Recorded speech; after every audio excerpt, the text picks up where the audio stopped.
nouvelle capsule du serpi-officiel.be que je n'avais pas prévu comme ça initialement. Alors j'explique. J'étais d'abord parti sur un projet ambitieux. Ça aurait été une très longue vidéo, ou alors elle aurait été scindée en plusieurs parties, et aurait posé la question suivante: l'affaire qui nous intéresse relèverait-elle de la mystification ou pas?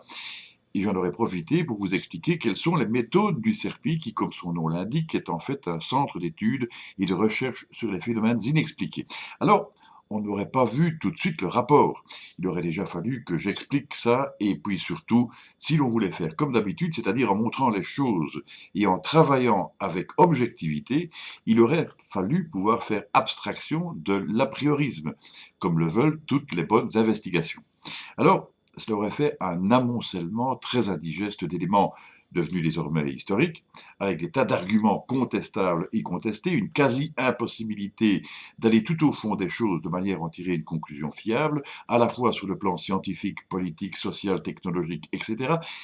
Et c'est alors que je me suis rappelé la parole du professeur Edmond Locard, de la police scientifique de Lyon, qui disait: les arguments ne se comptent pas, ils pèsent.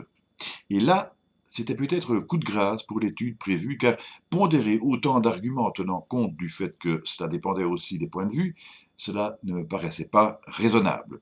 Mais le fait de pondérer, c'est-à-dire, somme toute, de mesurer le poids, m'a fait penser à une solution alternative: les chiffres, les nombres. En effet, les chiffres, ça ne trompe pas. En tout cas, ça ne devrait pas. Et justement, nous allons voir ce qu'il en est en la matière.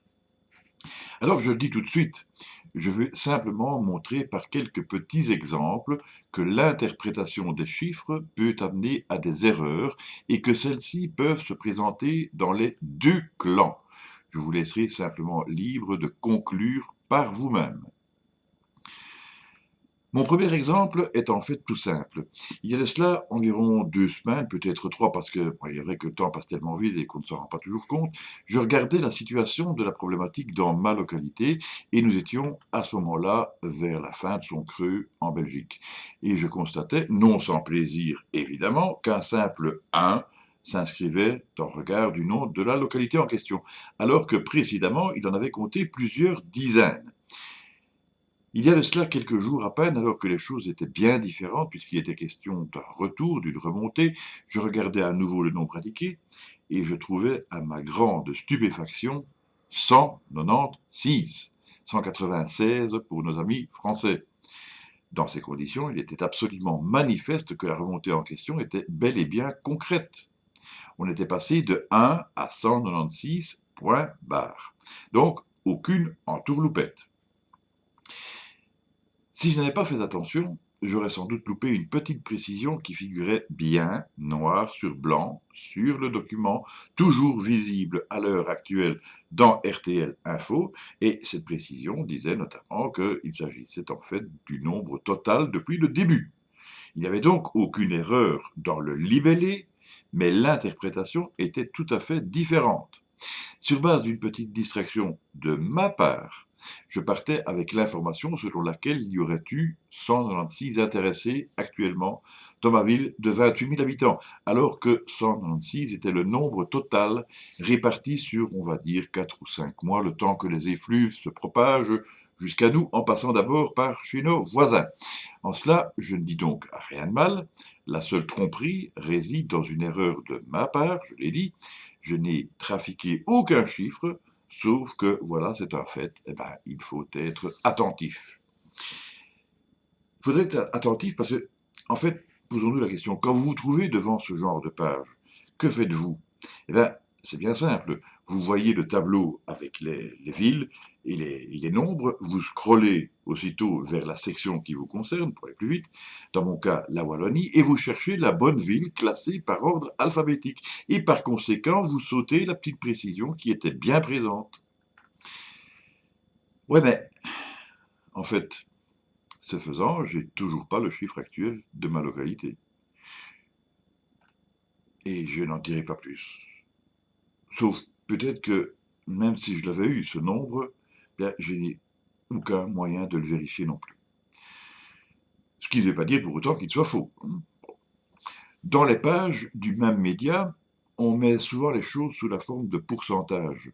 Et ceux-ci sont assez alarmants, il est vrai. Ils sont aussi absolument, mathématiquement corrects. Rien à redire. Il n'y a rien de chinois là-dedans. Quand Monsieur Tout-le-Monde aperçoit le signalement de 89% d'augmentation, par exemple, que comprend-il? Eh bien, le chiffre est très parlant. Plus 89%, c'est évidemment une très forte augmentation. Ok, mais n'oublions pas qu'il s'agit de pourcentage. Dans le cas présent, il représente pas loin du double de la valeur initiale. Pas besoin d'avoir fait maths plus 12 pour comprendre. Sauf qu'un exemple vaut mieux qu'un long discours, et celui-ci me provient d'un confrère. Quand on passe de 4 à 6, est-ce que l'on a augmenté de 50% ou bien est-ce que l'on a ajouté 2? En fait, les deux réponses sont bonnes. En effet, 50% de 4 égale 2 et 4 plus 2 égale 6. C'est QFD. Je vais terminer rapidement avec une autre petite anecdote. Ce 21 juillet, jour de la fête nationale belge, je patrouillais les rues du Borinage avec mon bus. J'en avais pour environ 8 heures. Au bout d'un certain temps, j'ai vu un drapeau belge à la façade d'une maison, tout à fait normal en l'occurrence, et je me suis mis à les compter, histoire de passer le temps un petit peu. Je m'attendais à les collectionner, en avoir quantité phénoménale, voire à devoir être obligé d'abandonner le décompte, pas que ça à faire. Eh bien, déconfiture. Je suis arrivé en tout et pour tout à 6 unités seulement. Oui, 6 et pas 666, ou alors, si, mais 666, si vous voyez ce que je veux dire. Je me suis dit que soit les gens restaient cachés, ou alors il manquait désormais de patriotisme, de quoi perdre la face. C'était en tout cas la première année que je remarquais une telle désertion. Il faut dire que, circonstances obligent, pratiquement toutes les fêtes, tous les rassemblements ont été supprimés. Même les festivités habituelles ont été réduites à leur plus simple expression. Le défilé comprenait toutefois une dizaine de véhicules de la dernière guerre mondiale. Et ça, c'était une excellente idée. Je trouve en effet que c'était une excellente idée de rendre hommage à tous ceux et toutes celles qui, en 39-45, ont lutté, ont résisté, ont souffert et souvent donné leur vie par milliers pour défendre nos libertés, celles dont nous jouissons de nos jours. Ah, bon, dernière nouvelle, chouette, je suis en vacances annuelles. Mais rassurez-vous, je ne pars pas à l'étranger. C'est pourtant une voiture, mais je ferai des économies d'essence, ça aussi, ça peut se chiffrer. Et puis, ce sera mieux pour la pollution. Et puis, ça fait moins de risques sur les routes aussi, parce que la route reste un lieu de danger. Soyez donc prudents si vous partez, la fatigue au volant, une ambiance surchauffée, les distractions, somme toute, tout ce qui nous pompe l'air, quoi. Et puis, vous voyez, moi je bronze plutôt vite, mais je n'aime pas faire les choses à moitié.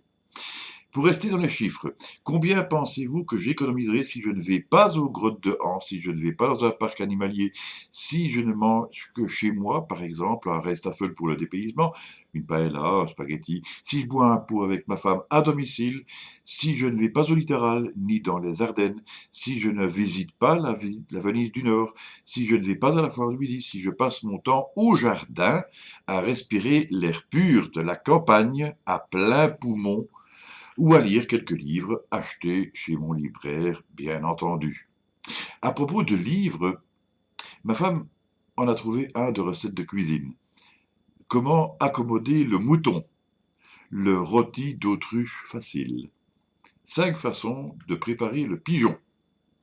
Bon allez, je vous laisse à vos cogitations mathématiques chiffrées et vous remarquerez aussi que dans ce petit discours, à aucun moment je n'ai prononcé «Ah ben je vous avais dit que je ne lâcherais pas le morceau, n'est-ce pas?» Eh bien, je ne le lâche pas. Allez, là-dessus, je vous souhaite plein de bonnes choses, bonnes vacances, et à bientôt. Salut.